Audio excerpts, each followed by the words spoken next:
چې کله پیغمبر علیه الصلاۃ والسلام وفات کېده 12 د ربیع الاول میاشت رااله د ربیع الاول 12 وه. پیغمبر علیه الصلاۃ والسلام ناجوړي ډېره تیزه وله او په حجره مبارکه کې آرام کوي او چې کله د غرمې وخت سلمر را ګرم پیغمبر علیه الصلاۃ والسلام په حجره کې په ډېر سخت حالت کې دی وخت کې حضرت جبرائیل علیه الصلاۃ والسلام داسې ډېر په ادب راځي ورته ودرېدی چې کله سلام ورته ووایي پیغمبر علیه السلام چې د سلام جواب ورکړي ورته جبرائیل څنګه راغلی ورته د الله رسول ملک الموت عزرائیل و دروازه ته ولاړ دی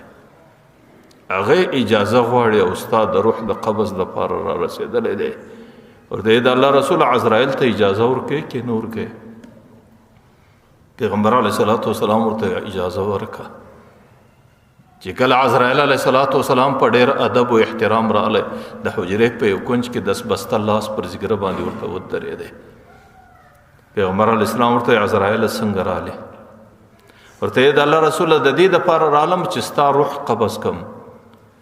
صرف د اولي ورځ صدر قیامت پورې په ټولو مخلوقاتو کې یو ته چې ستا متعلق الله تعالی دا پیغام راکړي ولورسه د هغې څه اجازه واخه که چیرې د هغې اجازه و روح را قبض که زما حضور ته یې راورسو که د هغې اجازه نه و بس پرېږده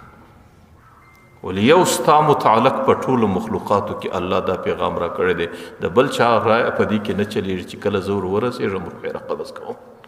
که د هغې خوښه وي که د هغې نه یې خوښه که هغې ورته تیار وي که هغه نه یې ورته تیار که هغه په حضر کې که هغه په سفر کې د هغې روح زه خامخا را قبض کوم یو ستا متعلق الله دا پیغام راکړی چې ورسه روح را قبض کا که چیرې اجازه یې درکړل که اجازه نه قدر بس دغسې ځین راس پیغمبر علیه الصلاۃ والسلام عزرائیل ته وایي که اجازه درکړم څه کوې ورته د الله تعالی حکم پر ځای کوم ستا روح قبض کوم پیغمبر علیه الصلاۃ والسلام لوی مشیر مشورې والا حضرت جبرائیل علیه الصلاۃ والسلام پیغمبر علیه السلام حضرت جبرائیل ته وایي جبرائیل څه وکړم حضرت جبرائیل ورته وایي د الله رسول په اسمانو کې ډېر سخت استقبال دی په اسمانو کې ډېره تیاری دی الله تعالی ستا د روح او د ملاقات منتظر دی نور ستا خوښ او ټول اسمانو کې ټول ملائکې پر دروازو په انتظار ولاړې دي او ټول ستا د روح استقبال کوي پیغمبر علیه الصلاۃ والسلام په سترګو مبارکو کې اوښکې راغلې ورته یې جبرائیل د یوې خبرې غم او فکر سره دی چې کله د هغې خبرې تسلي نه یې راله راغلی د هغې پورې زه اجازه نه شم ورکولی ورته کوم فکر در سره دی ورته نه معلوم زما د مرګ بعد به زما د امت سره څه کیږي بني اسرائیلو چې به یو ګناه وکړه پر هغې به د الله فیصله راله کونو قردة خاسئین بیزوګیان راپورته سي بیا به سهار ټول قوم په بیزوګیانو بدل بیا به سهار ټول قوم په درندگانو بدلو بیا به ټول قوم په ګیدړانو باندې بدلو بیا به ټول قوم په لیوانو باندې بدلو پیغمبر علیه السلام ورته جبرائیل در هغې وخته پورې اجازه نه شم ورکولی چې زما نه معلوم زما د مرګ بعد به زما د امت د رنګونه خو به الله نه بدلوي زما د امت سره به څه کېږي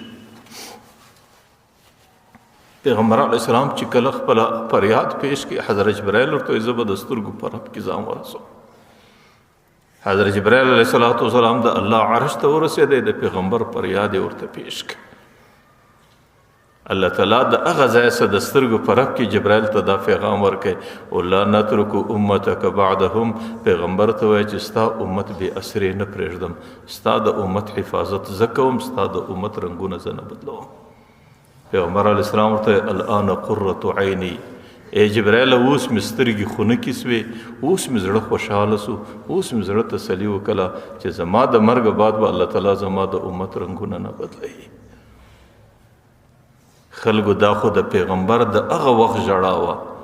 د پیغمبر د هغه وخت تمنا وه د پیغمبر د هغه وخت فریاد چې پر حال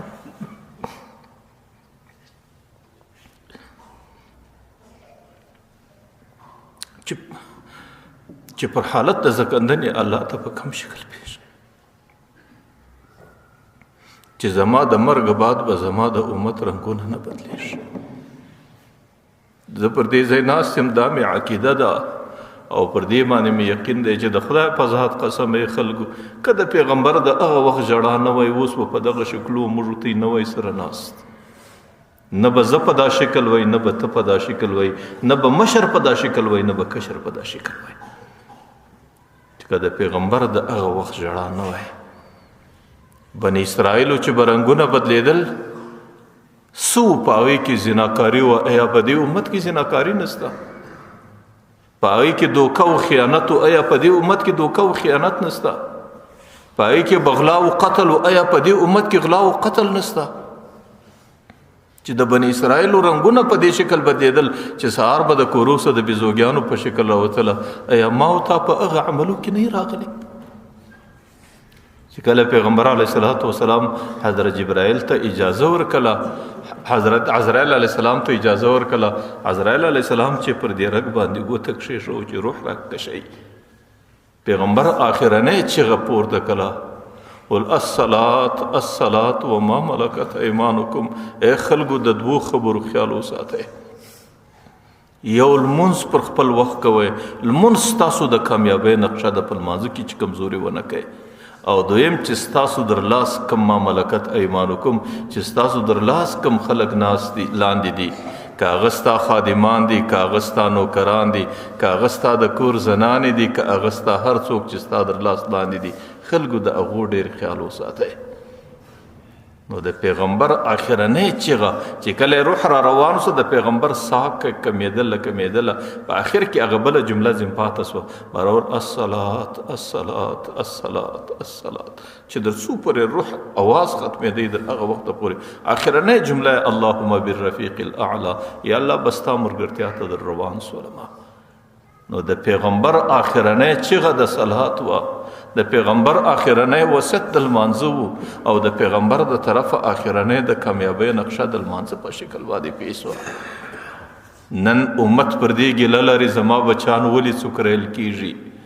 زموږ باندې ولي دا بد ورځ دي زموږ د روزې میاشت ولي دومره په غم باندې لړلې ده او زموږ د روزې میاشت ولي د مسلمان ملت په وینو رنګېدلې ده